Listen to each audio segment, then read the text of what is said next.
Hello everyone and welcome back to The Lost Planeswalker. You're here with me, Jesse, The Lost Planeswalker, and today I'm going to go over how Lifelink works and how you can take advantage of this keyword. Lifelink is a very unique mechanic that dates back all the way to Arabian Nights and has been an essential part of Magic ever since. Lifelink offers a unique ability to creatures to gain life while dealing damage. If damage is prevented though, Lifelink will not trigger. That's an important thing to keep in mind. There's a lot of other life gaining abilities in Magic, but the inherent ability attached to creatures makes this a very powerful addition to the game. And any creature who has Lifelink can actually sometimes swing the difference between winning and losing a game. With that subtle life gain, whenever it's blocking or whatever, could really end up helping you out in the end. Now let's dive into the rules text and see how Lifelink works. 702.15 Lifelink. 702.15a, Lifelink is a static ability, meaning it just sits on our creatures. It's always there. 702.15b, damage dealt by a source with Lifelink causes that source's controller,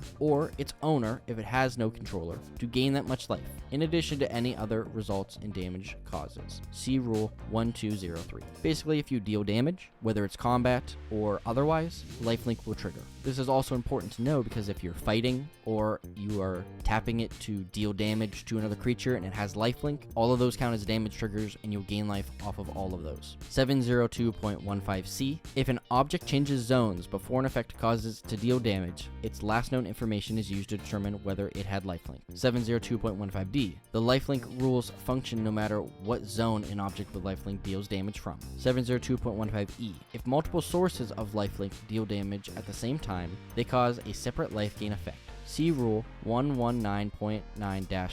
Example, if a player controls a Johnny's Pridemate, which reads, whenever you gain life, put a +1/+1 counter on a Johnny's Pridemate, and two creatures with Lifelink, the creatures with Lifelink deal combat damage simultaneously, a Johnny's Pridemate ability triggers twice. And 702.15f, multiple instances of Lifelink on the same object are redundant. So that ability, 702.15e, is kind of a game-changing effect, because the ability to trigger at every instance of life gain separate gives us an effect that we can really take advantage of. So now, let's dive into some of those cards and see how you can take Lifelink to your advantage. But before we do that, I just want to say, hey, if you haven't hit that subscribe button, please do so. It would really mean a lot to me. It would help my channel grow, and you get a lot more videos like this. So thank you, and alright, let's look at some of those creatures. Creatures with Lifelink can be used for offensive or defensively to keep yourself alive, and creatures like Wormcoil Engine, Danitha, Carpasian Paragon, and Serra Ascendant are very powerful cards. Wormcoil Engine is not only great attacker with Lifelink and Death Touch, but it also is great for blocking, because if it dies, it's going to kill whatever attacked it, you're going to gain life, and it creates two smaller creatures that will also help to continue to gain you life and make your opponents not want to swing in with another Death Touch creature. Danitha is an equipment commander,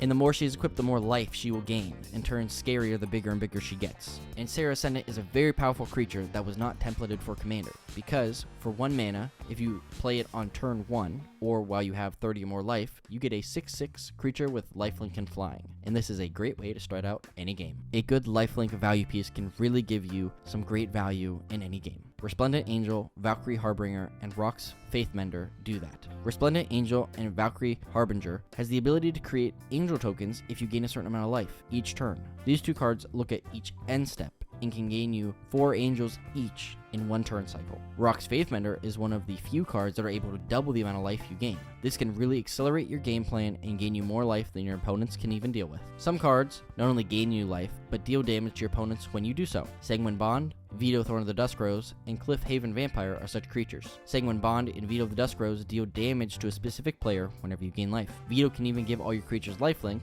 to very easily knock out an opponent or win you the game. Cliffhaven Vampire works in a similar fashion, but has whenever you deal damage, you gain life. In decks that have multiple life gain triggers, you can deal massive damage very easily. Artifacts are some of the more useful ways to give creature Lifelink, like Luxodon Warhammer, Basilisk Collar, and Shadow Spear. Luxodon Warhammer and Shadow Spear have Lifelink and Trample, making our big creatures gain us lots of life and roll the damage over to our opponents. And Basilisk Collar gives our creatures Lifelink and Death Touch, which is one of the best combos for any blocking creature. Lands are one of the more powerful cards in the game, and these cards give Lifelink to your creatures for some added benefit. Whistvale Abbey transforms into Ormondal Profane Prince. Vault of the Archangel and Witch's Clinic can be super powerful in a pinch.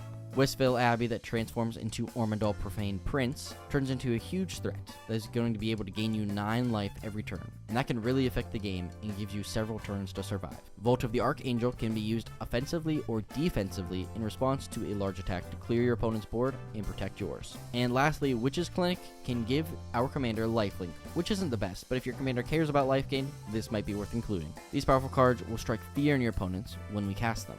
We have True Convictions, Whip of Erebos, and Akroma's Will, and these cards are more than a threat when you play them. True Convictions not only gives lifelink, but double strike, so we get 2 separate lifelink triggers for all of the damage that we deal. Whip of Erebos can give all your creatures lifelink and slowly gains you life when your opponents swing in, or can be used to bring a creature back from your graveyard. And Akroma's Will is a format all-star that gains you lifelink and a bunch of other effects that should win you the game or at least knock out an opponent. And the last lifelink interaction I'm going to talk about is a lifelink combo. And the most common lifelink combo is Heliod the Sun Crowned with Walking Ballista or Triskelion. Heliod lets you place a +1/+1 counter on a creature when you gain life, and both Walking Ballista and Triskelion can remove a counter to deal a damage. By paying 1 and a white, Heliod can give them lifelink. This is a super simple combo that goes infinite, because whenever he gives them lifelink, they can remove a counter, deal a damage, and he puts a counter back on them. This can go infinite at the latest on turn 4 with Walking Ballista, and with turn 7 with Triskelion, without any mana rocks. This is a very fast way to end the game, and not a method I'm a huge fan of unless you're playing some high-power commander games. Lifelink is an amazing ability that is quite unique, and there are no other abilities quite like it. Thank you so much for watching, and if you aren't subscribed, please do so. I do lots of videos including commander deck techs, set reviews, and these rule mechanic explanations. I hope I've inspired you to build a lifelink commander deck, and if I haven't, then you can watch my lifelink commander deck that is going to come out later this week with Lisa Shroud of the Dusk, a very unique commander that can be very powerful. If there's a lifelink creature I should include in this deck, or you love playing, please leave in the comments down below. And if you want to help me out and get this video out to more people, please leave a thumbs up. That would be amazing. And as always, I'll see you later, Planeswalkers.